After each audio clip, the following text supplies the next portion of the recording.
What's going on, everyone? Welcome back to another edition of Late Night Reds.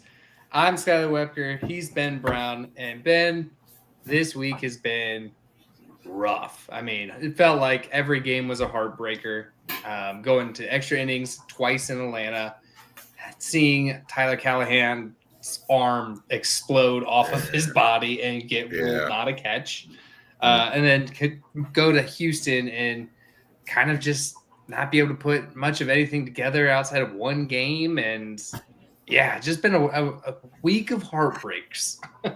Yeah, man, it's one of those things. I think I tweeted out earlier, like when does patience start to wane a little bit? Like I'm like we talked about being patient and trying to figure things out, and but now it's starting. Like I don't know if I'm past that point, because now of course you start to look at the comments, you start to see people comment on different things, and you're just like, man, am I not being patient enough, or am I seeing this wrong, or what? But yeah, it's definitely one of those things where it's like, man, I hope they figure it out at some point,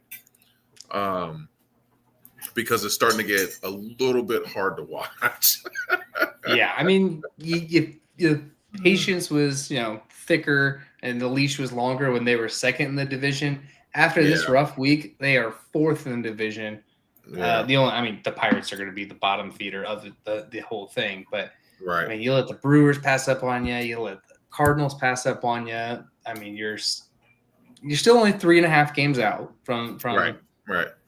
And it's early, so yeah, that part's true. That part stands. But just Dustin put it perfectly in here. I mean, this has been a brutal month. Nobody is hitting.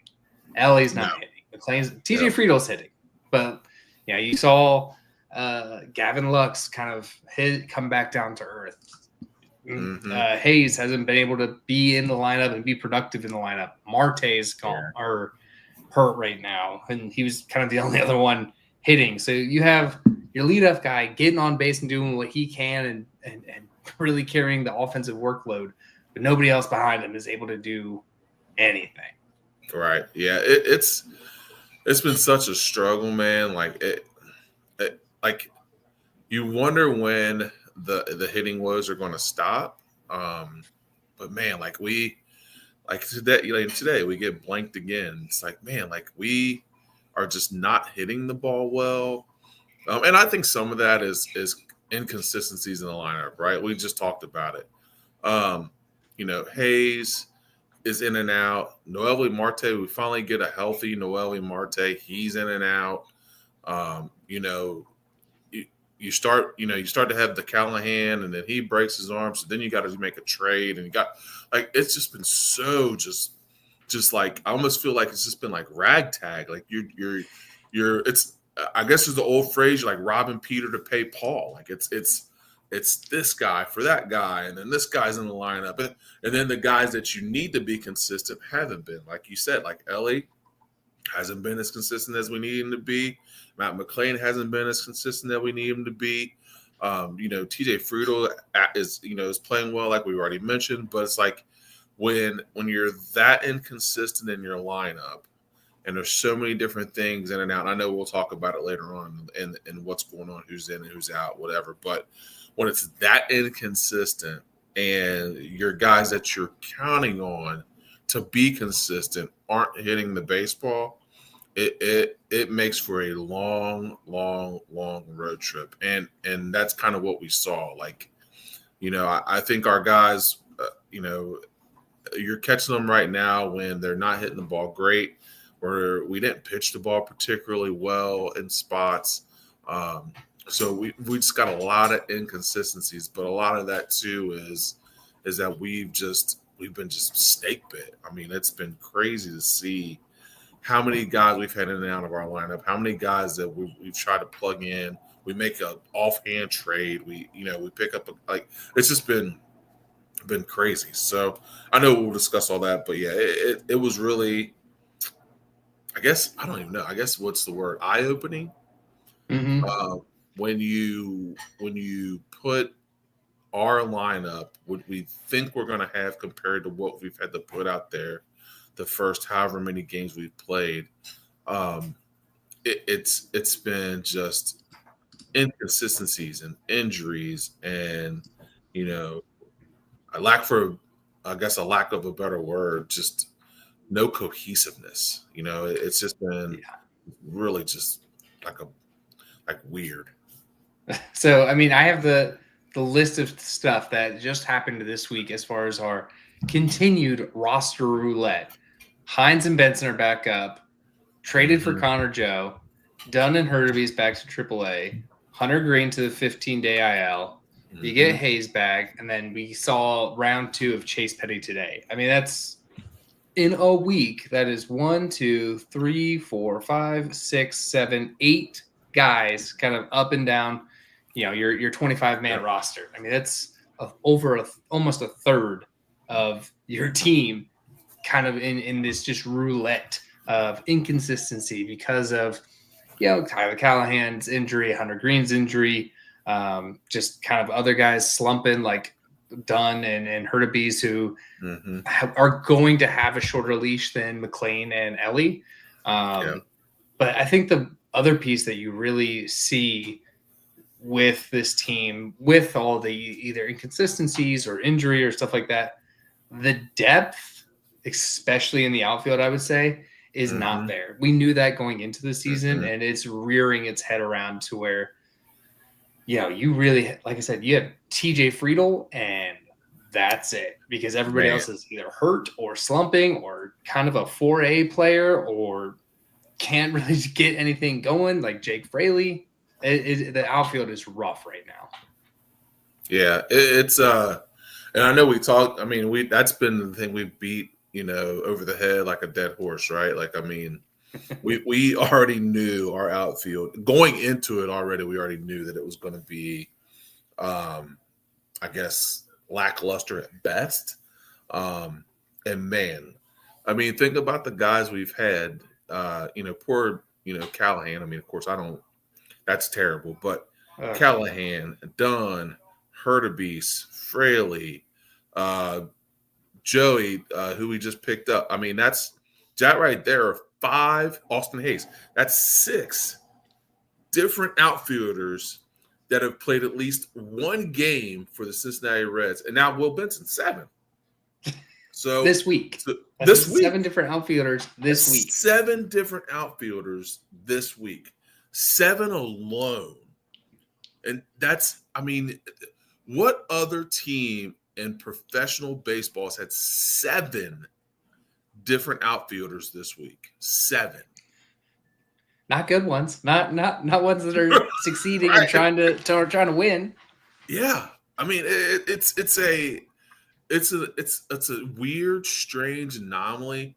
And I know as Reds fans, we're super frustrated because we had we had gone into this with a lot of hope, and we had a lot of leniency.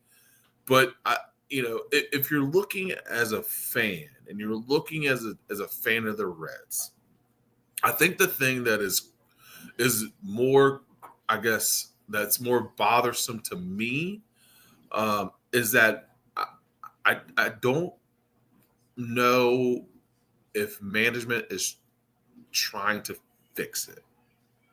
Like, I know they made a move, and I know they're trying to rely on guys in the minors. They're bringing guys up and putting guys down, but that's not fixing the problem. You're still putting below average people back and forth in a lineup that's not consistent. So now, granted, I can't say anything about Austin Hayes. Austin Hayes, that's something where he gets injured. He was a guy that was playing pretty well for us. They're supposed to be there. He gets hurt. I'm not talking about that. I'm talking about the Will Bensons, the Callahans, the Hurtaby's, guys. We've tried this already, and I think that's where I'm frustrated. Is that we've tried this already. We know this is not a formula for winning. We know this. It's not a formula for winning. So, I know I applauded them before about having a plan, but this seems very just not thought out very well, because you can run up all these guys all you want to, but Um, we've seen this show before, right? Like we've seen this. We've watched this. Um, until you go ahead and invest in somebody long term and go make a move to bring somebody solid into the outfield, it's going to be the same kind of roulette. And Mm-hmm. I don't know if I guess if that they're okay with that, but it's like you're not going to get any consistencies, especially when you're not getting the consistency from McLean and Ellie. And that's been probably the two biggest things that we've noticed, right? Like if those two are consistently hitting the baseball, we are a lot better baseball team. But Right. right now, like they're just not on right now, and that's okay. Like it's not that I'm down on McLean or Ellie. I'm really not. It's the fact that if those guys aren't hitting the ball, you've got to have people in the lineup that can hit the ball and that you trust playing day in and day out. And right now, we just don't have that consistent. Yeah, I think the Ellie and McLean slumps feel harder because they're slumping together. Like they're both on like the same slump. Where if you had one slumping, the other one performing, it feels a little better. But when they're both slumping, it really, really sucks because those ideally are the two hitters that can do the most damage in your lineup, as in that they can spray the ball anywhere, they can hit the ball out of the ballpark. They're probably the most potent hitters. But it just feels like the hitting plan in general has just kind of either been abandoned or not clicked at all this week. So, I mean, I got some offensive offensive stats for you. Offensive and offensive.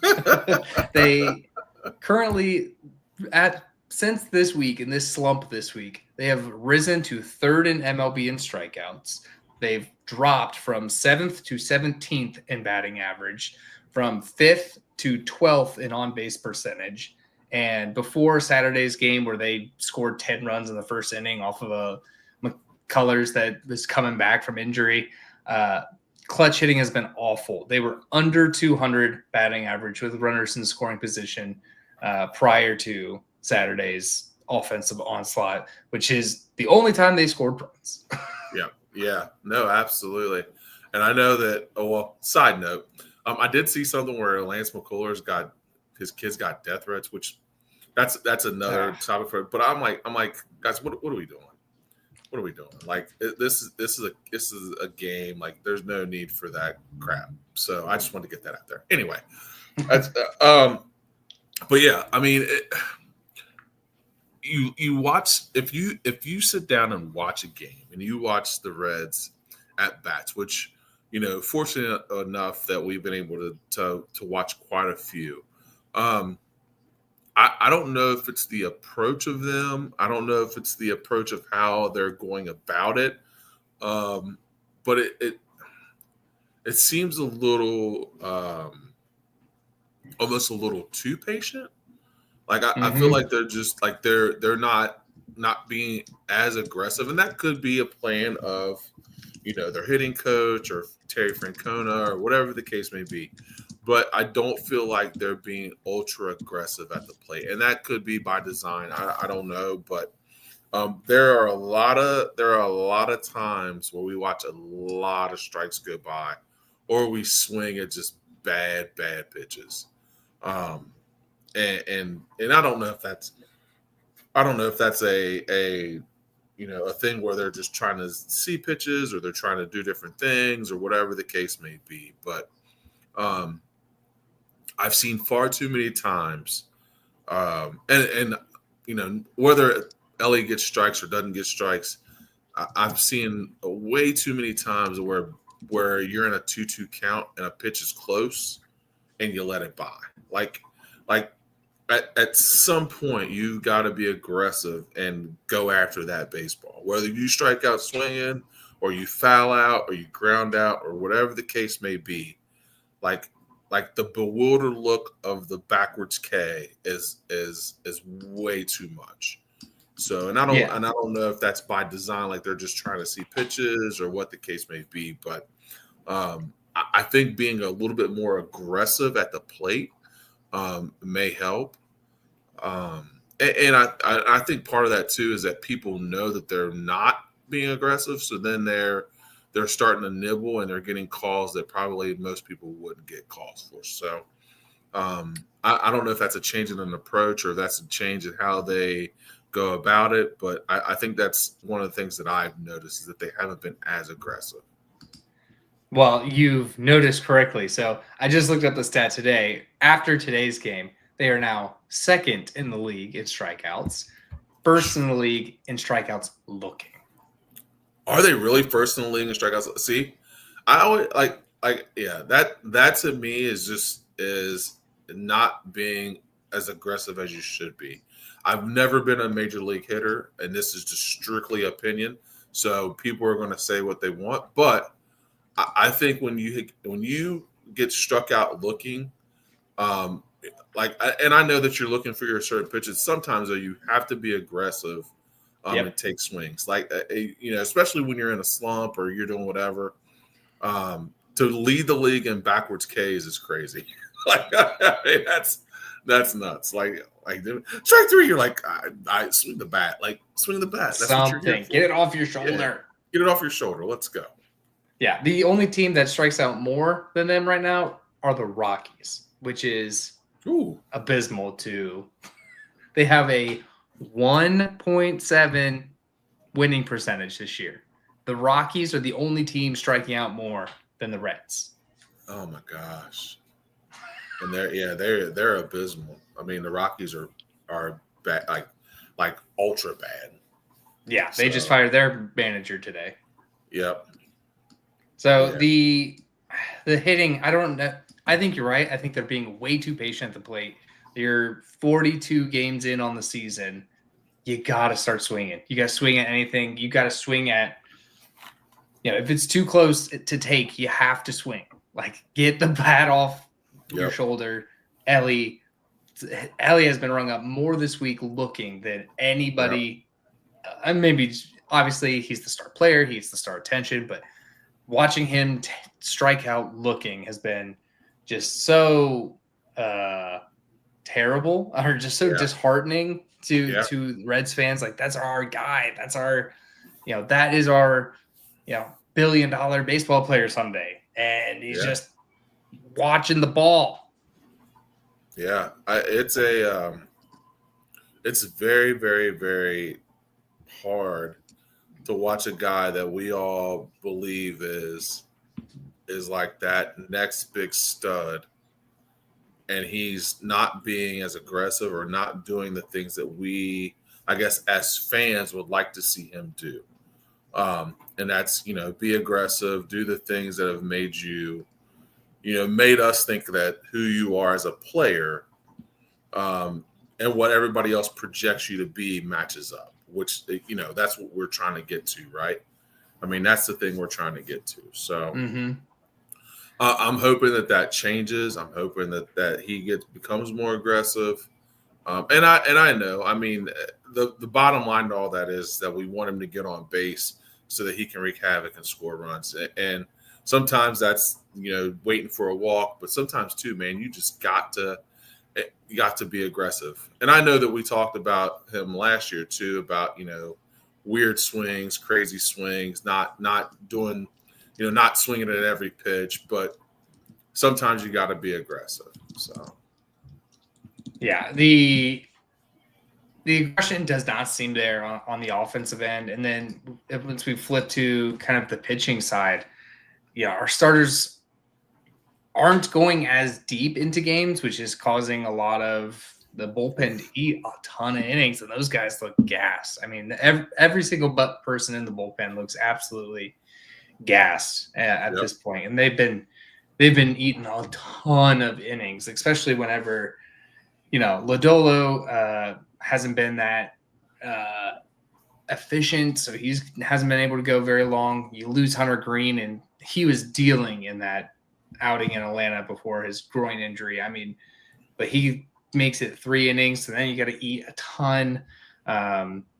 You already had to eat a ton with Chase Petty's first time up in the doubleheader, and kind of had to eat the innings today with his second time up. And even yesterday, Singer did not go very deep. I think he went 4 innings. And he went 4, yeah. So, I mean, the bullpen looks absolutely gassed because the starters aren't going as deep. They're not being as efficient. Yeah. Even though it was a rough week, pitching is still within the top third of most categories across MLB. So they're still in the top third in strikeouts, whips, walk, opponent batting average, ERA, and hits. So they're like, that tells you how great this pitching staff was before this week. I mean, This has been a terrible, terrible week, and they're still in the top third in the league for most of those categories. Yeah. I mean, and honestly, if you look at some of the losses, like outside of some of the starts by like Lodolo or Singer, like some of the starts have not been bad, and a lot of the times we haven't given up any runs in relief. But it looks worse when you can't score. Right. We just can't score. So it's like, we lose a game today 6-0. I'm like, it's not that we pitched, it's not that we pitched terrible, but like we can't score. Like you can't go into a series and score all your runs in one game. Like that's not, we scored 12 runs yesterday, but didn't score any runs before that and today. So it's like, as much as our pitching has been used and somewhat abused by, the lack of long starts, I still would take our bullpen and our starters over a lot of teams because they've been put in some terrible situations. And on top of that, they have to feel the fact that, hey, you know what? If I'm in a 2-1 game or a 1-1 game or whatever the case may be, like I can't miss. I can't miss. I have to be almost perfect because I don't know how many runs we're going to score. Yeah, I mean, to piggyback off your point, the starts have been great besides this week. The Reds are actually tied for second in quality starts this year, in 18 quality starts. To Kansas City actually leads the league in 20. So they're not far off from, being the best in the league in quality starts, which is, I think, probably one of the best metrics you could have as a starter. Oh yeah, absolutely. Yeah. If you're there, and that's like I said, that's a testament to our pitching staff as a whole. Like I still feel like we still have one of the better pitching staffs in the league, but it's the pressure of, I don't know if we'll score runs. And I think that's sometimes I think our starters go into games that way. Like I think they go in like, man, we have to be perfect, or we have to come in and shut people down, or we may not win the game. Like if a team scores, to me, like if you're within 4 runs of a game, I think I've said this before, if you're within 4 runs of a game, that's a winnable game still. Like so if a pitcher comes in and gives up 4 runs or less, like you still have the ability of winning that game. So, for that to happen and you score 0, 0, 1, 0, 12, 0, I'm like, you're not even giving your guys a chance to win the game because you can't score any runs. Yeah, I mean, John brings up a good point here. When the Reds are down 2-0, you kind of feel like this game is lost already. But the piece that I want to touch on is, if you think back to that 2023 team, that was like the comeback kids. Like they felt like they could take on hell with a squirt gun. I mean, they came back all the time. I think they led the league in comeback wins. Where did that go? Like where? Yeah, they just lost all of that. Yeah, I don't know. I don't know if that's I don't know, man. That's a great question because it's like you think that with those same guys and some of those things going on that would be there, but I don't know. I think sometimes guys, I think credit to the other teams that they go in and they scout our guys and they do their due diligence and they do the work that they're supposed to do. So That's not to discredit any other team that's out there, because they're all professionals. I mean, they're all trying to get out. So it's um, for them, they have to go in and evaluate what they're doing and how they attack each at bat. So baseball is just a funny game, man. Like it gives and it takes so weirdly. It's just strange. Yeah, the big thing that I just don't. I don't know. I'm trying to think of where my brain wants to go with the comeback kids. I think the biggest thing that hit us this week is I think teams have adjusted to the Reds because we haven't seen the team kind of slump like this all year. This week has been, I think teams have caught up to the Reds game plan, and now it's time for the Reds to make an adjustment. Unlike the Cavs here in this game 4. I was wondering when you were going to say something. I'm sitting there. I'm like, oh my gosh, we can't miss. I'm like, I see. I'm looking at your face. You're just going, you're gritting your teeth. I'm like, if you guys don't know, I'm a Pacers fan. Skylar, of course, does a Cavaliers show and is a Cavs fan, along with our buddy Tim Daniel. And yeah, we're sitting here watching this series, and Tim is texting me. I'm looking here. You're watching. We're doing this show, and I'm like, man, Skylar's face. He is not this is not a good night for him. Nope, not at all. They're down 40 at the half, so yeah, not a great night at all. At 41, technically. 41. But to swing it back to the Reds here, I mean, I think absolutely. It's time to make some adjustments to the plate. I think, like you said, other teams do a really good job at scouting our players and watching film and composing their game plan. I think other teams have kind of found what the weaknesses are. So now it's time to adjust and be more aggressive on both the base paths and the batter's box. So I think, who knows? Like you said, baseball is kind of a fickle sport. That could be all this is. It's just making an adjustment this week in this off day on tomorrow. Yeah. I think at some point, a couple things are going to have to happen. And I want to get to this comment here in a second. Because I definitely saw that. But a couple things are going to have to change. And one of those is that at some point, management's going to have to make a move that's going to shock everybody. Mm-hmm.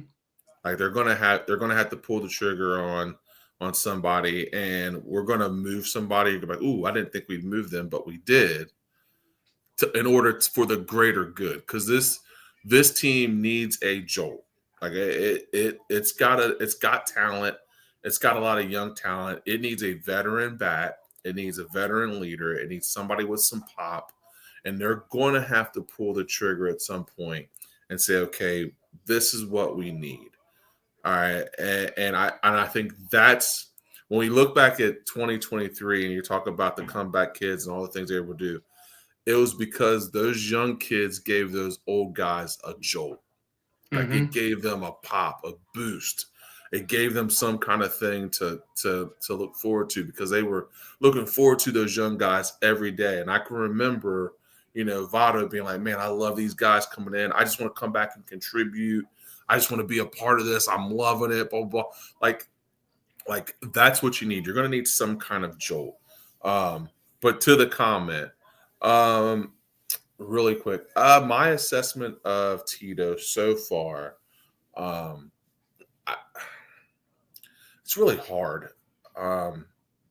I think he is right now trying to juggle his style with the mound of injuries that he's had to deal with so far. So it's hard to do the things you want to do when you don't know who's going to be in your lineup from day to day.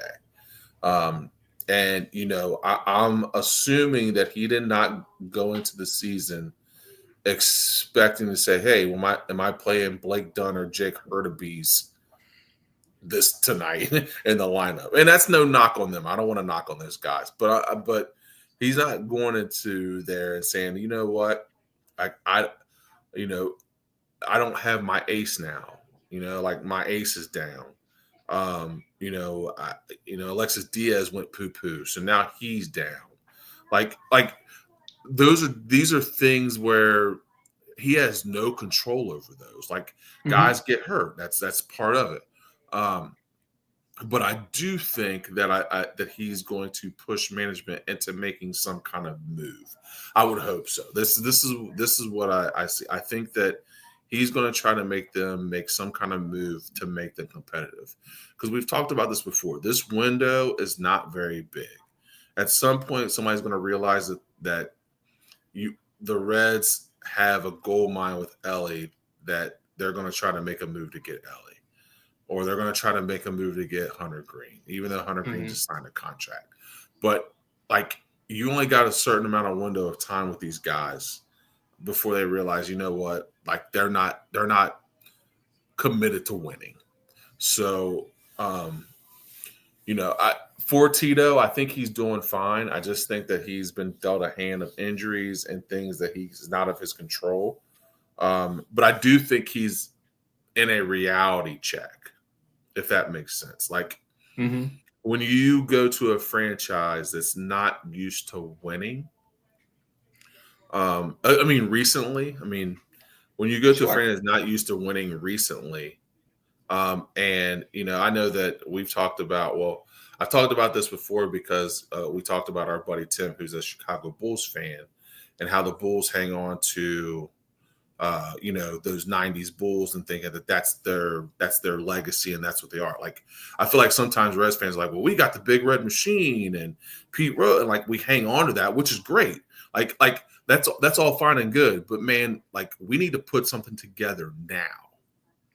Like we want to win now. Like I love the Big Red Machine. I love the 90s Reds. I love all that stuff, but we need to put something together now. And I think Tito walked into a situation thinking, you know what? I think these guys are ready to win now.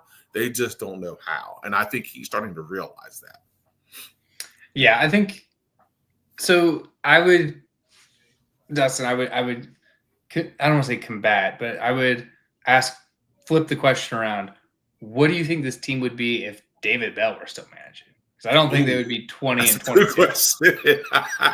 That's a really good question. Yeah, I don't think this team, going through all the adversity and all of the injuries, they wouldn't be 22 games under 500. They wouldn't be 20 and 22 at all. I definitely agree with that. So I think you're right. I think it's a ton of injuries. And look, this roster, I think even going into this season, this roster was incomplete. You had a handful of legitimate major league players in Ellie, McLean, Steer, Hayes, Friedel, Ty Steve. Half of those guys were hurt at the start of the season. Ty Steve was start of the season. Spencer Steer started the start of the season. McLean and Hayes have been hit the IL throughout the season. So you really have TJ Friedel and Ellie De La Cruz as your two consistent major league players that have played every game this year. That's it. Yeah. No. So to take that and still be 20 and 22 is a testament to what Tito can do, what he can do. Now give Tito, like you said, they desperately need a veteran in the league. They don't have a roster that's more than 4 or 6 years. I think maybe Austin Hayes is more than 6 years, at least on the offensive side of the ball. Like it's slim pickings as far as any veterans, and then any veterans that have done anything as far as getting to a World Series or anything like that. I don't think Trevino was on he was on the Yankees last year, yes. Yeah. So I mean that's the guy you brought in, was the Yankees catcher that they didn't want nothing to do with. They traded Fernando Cruz for him. Yep. So I think about, like, I'm just going to put this out there. I have no way to believe that the Reds would do this, but You have Freddie Freeman, who's going to be a free agent. Mm-hmm. What does this team look like with Freddie Freeman, a proven winner, a proven bat, coming in and playing first base for you? Like that this team changes dramatically. I have nothing to believe that that's going to happen. Literally nothing. No faith. Are you breaking news? I mean, is that what we're doing here? We breaking news here? No reason to have faith that that's going to happen. Ownership has not shown me that is going to be a priority for them. Yeah. No, I would agree with that. And that's a really good point about the comparison between him and Bell. I mean, I do think that he pulls a lot of positive strings. And I do think that he does a good job at managing this team. But you can't manage injuries. I mean, that's just part of it, especially like you said, you bring up a really good point. We knew our roster wasn't that deep to begin with. Mm-hmm. So then you add injuries to that. And then that's where you sit. Like this is what it is. But I do think that he's done a really good job of keeping the ship steady through it. A lot of times teams would implode. When you have a team that is player led, teams like that implode in tough times. When you have a team that is led by a good manager, then those teams kind of hang together until they can right the storm and weather the storm and do those different things. So that's the difference I feel is with Tito to Bell, is that when Bell is like he was a very player friendly, very player led, like this is their team, like, and that team kind of lost its way during some trials.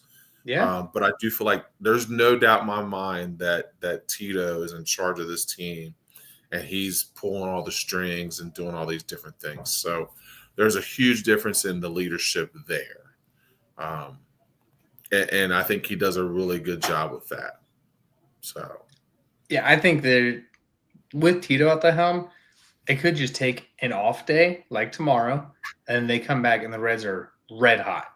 I mean, Tito has the ability to do that, especially with this team. This team that's young and hungry and should want to win. Where, like you said, with a player manager or it's their team, well, then they just all kind of flounder together and flounder through the season.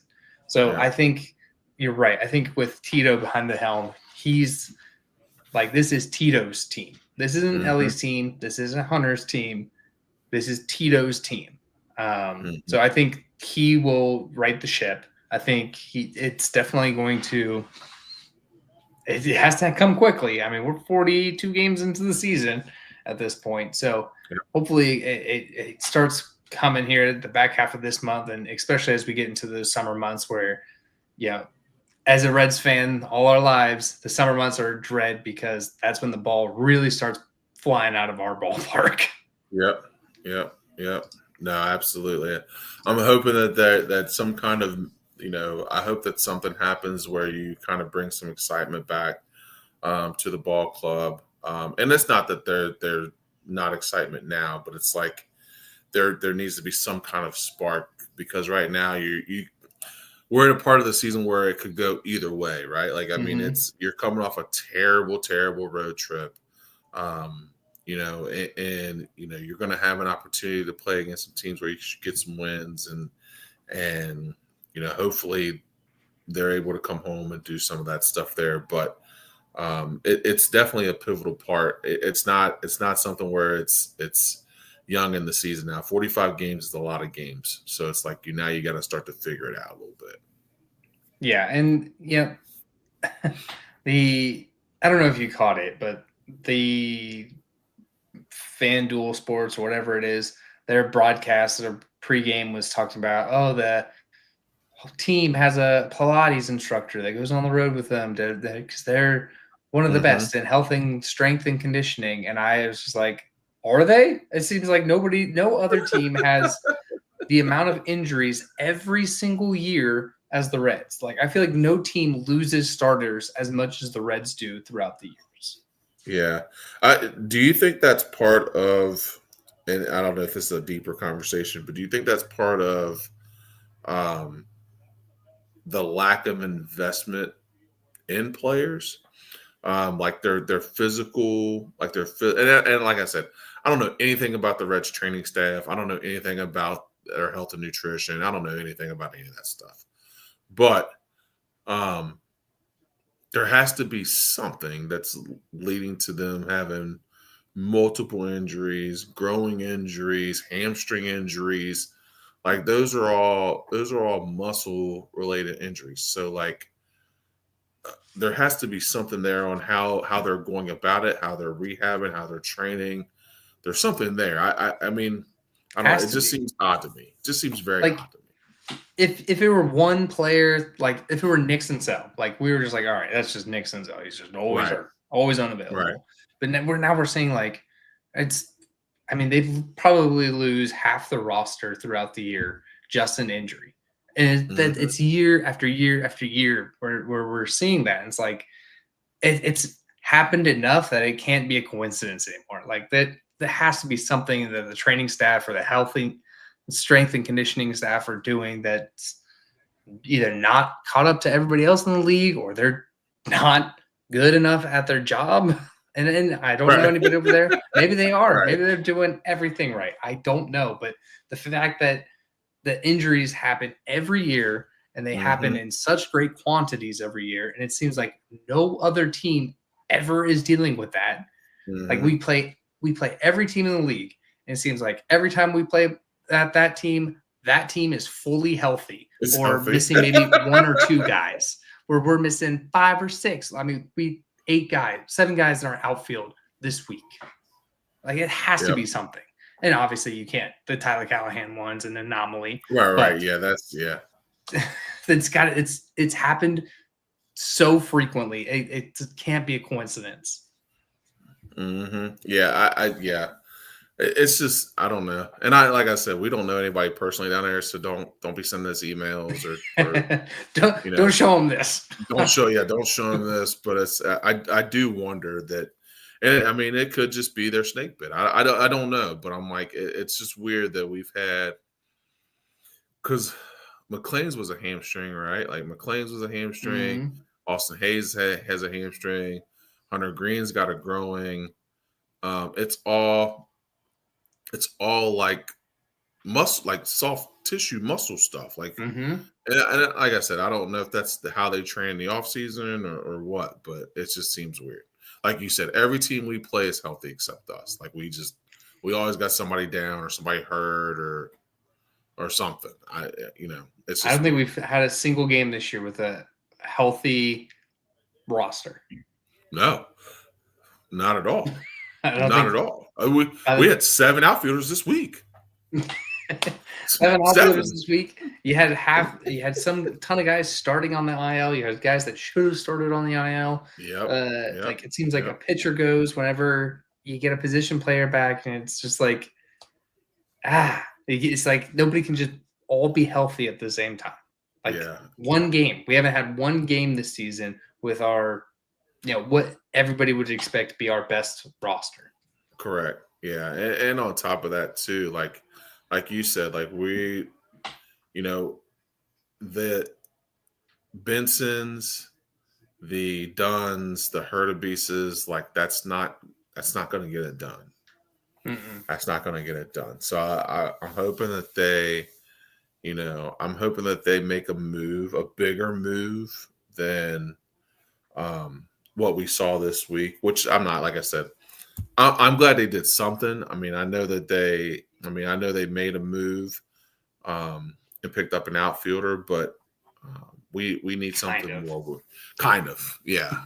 But we need something more. I mean, there needs to be something else done in order for us to make the move that we think we should make and make that next step, that next stride. Yeah, and I think that goes into kind of the next point that I want us to get to is like, where is up from here? And I think one is you got to go get back of the bullpen and an outfielder Yes. tomorrow. Don't wait till July. Go get somebody now. Like I don't understand the point of waiting till July. Like the price isn't going to go down. Just because you waited till July, you're just going to lose the amount of time that you have. You're going to waste half the season just waiting to get to July. Just go make a move now. Yep. No, I agree. The back end reliever is huge. Like that's one I think that you're going to need to make a move on immediately. Mm-hmm. The outfielder, I hope they find a veteran outfielder that they can plug in, or a veteran bat or a veteran leader, because I think that's the one thing that we're missing in our lineup. Like, we need that one vet guy to come in that can settle things, can come in and get a clutch hit, can do those things, and be a protector of your lineup, right? I mean, and be a guy that comes in and does those things day in and day out. Mm-hmm. I would love if they would go get Cedric Mullins. I think he's a guy that's he's on his walk year with the Orioles. I mean, he's got an OPS plus of 121. His batting average is a 220, which isn't great, but the 7 home runs, 5 stolen bases, like he's getting it done with the big thumper versus the on base piece. And I think that's something that we're missing with this lineup, is a big bat thumper. And then he kind of, I would say, balances out the lineup with being a lefty, because I think with getting everybody back, we turned pretty right-handed hitting. So to get a lefty back would be great. Yeah, no, absolutely. Cedric Mullins would be ideal. That would be, I mean, like you said, I don't have any confidence that we'll do that, but it sure would be nice to get a guy like that to come in and sit in the middle of our lineup. That would be really nice. And a proven outfielder, right? Like a guy that we know that can play the outfield. Yeah, I'm going to see what his defense's run saves are. But yeah, I mean, he's a career outfielder. He's been in the league, 8 years? So that's more than anybody else on our roster.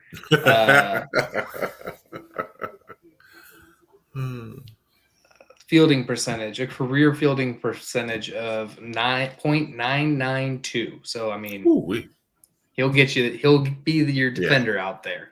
So you get good defense with a good power bat, left-handed hitting.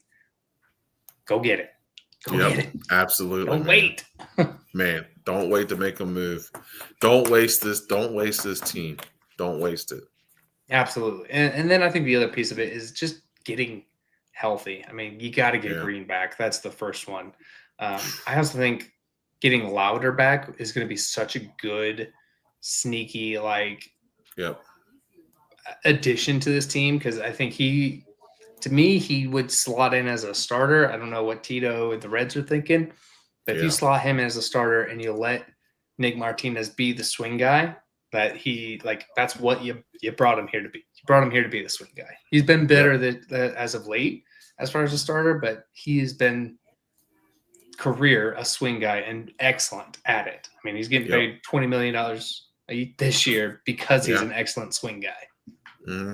No, absolutely. I think Rhett Lauder, I mean, he's a guy that's proven last year that can get outs and stretch games and do those things. So, and that's a guy you can add without having to make a move. So, I mean, it's one of those, like you said, it's a sneaky one where you can get a guy there that will come in and battle and give you good quality starts, and you don't have to lose anything for it. It's almost like a trade without Nick a trade. Paul's language, man. Yep. You already know. The guy I can get that I don't have to pay anything extra for. Yep. You already know. And then I still have such high hope for CES if he ever does come back. I feel like we never get an update about him. Yeah. Ever. No, I was great.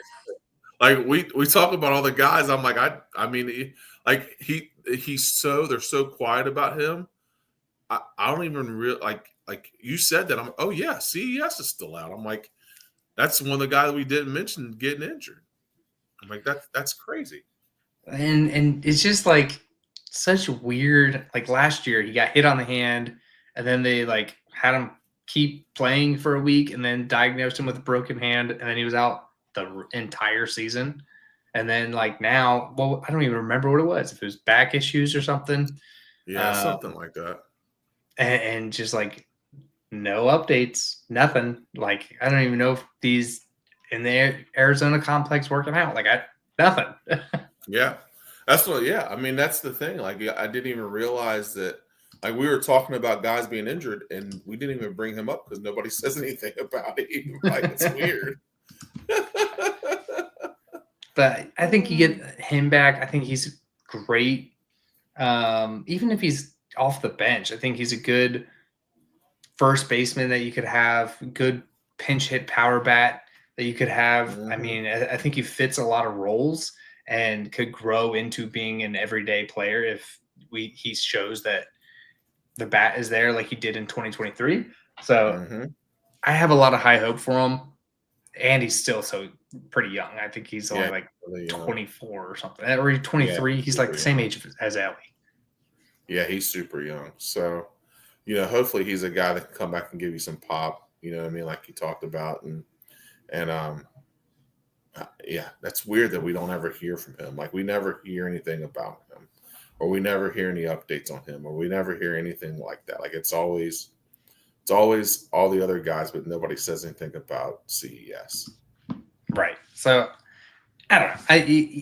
You hope you get these guys back. You hope, and hope's not a strategy, but I do feel like once we get these guys back, we'll have a little more rhythm and honestly just major league talent on the team versus some guys, honestly minor league guys. There are a couple minor league guys on this team that you'd love to have major league talent fill those holes. Yep. No, absolutely. I mean, that's what we just talked about. Like, and that's not a knock on those guys, but it's like we keep having minor league guys trying to fill holes that are made for major leaguers. So it's like, it's just weird. Just weird. Yeah. So, and I don't know, the Reds they have a couple of good names in the upper echelon of the farm, but they don't have, like, they're not the Rays or the Guardians who just constantly have people ready to graduate. I mean, we saw that the outfield, they don't have an outfield in Louisville either. Like, they don't have one. They probably have good arms. You get Lyle Richardson, who's kind of been up and down. You have Chase Petty, who better today, still not great. But like position players, they don't. The well is pretty thin on position players that are going to be ready. No, absolutely. It's going to be something that they're going to have to fix in a trade, and they're going to have to make a move because, like you said, it's not like they've got a multitude of guys ready to come up and be instant contributors. Yeah. Like you said, pitching wise, though, I think we'll be all right. But it's the position stuff, guys, where you're like, man, we just don't have it. Mm-hmm. So all this to say, let's get after it next week. Take the off day, reset, be on the home stand. Yeah. Let's hope being home changes our bats, changes our moods, and hopefully they come in ready to go. Absolutely. So with that, we'll go on ahead and kind of get out of here. If you guys are ever looking to go to any of the games, use our code Riverfront and get your first tickets off SeatGeek, $20 off. And hey, that's basically free tickets to the game with the way that the Reds the tickets are at that stadium. So go to a free game on us. Use the code Riverfront. We encourage all of you guys to join our ever-growing family of Cincinnati sports fans over on Patreon. Patreon.com/RiverfrontCincy. If you could also give us a like and subscribe on YouTube to catch all the latest episodes, not only from our show, but the Riverfront show, the Welcome to the Jungle show, and many, many more. You also get access to our Slack channel, which is by far the best thing money can buy because it's all just like-minded Reds fans talking Reds. We're not political. We're not anything like that. It's just Reds fans talking to other Reds fans. Follow us on Twitter, Instagram, and Facebook, and please subscribe to us on any of your audio platforms of choice. Give us a rating and review over on iTunes and elsewhere. And if you like us, tell a friend, refer a friend. So for Ben Brown, I'm Skylar Wepker. Good luck, Reds. Let's go, baby.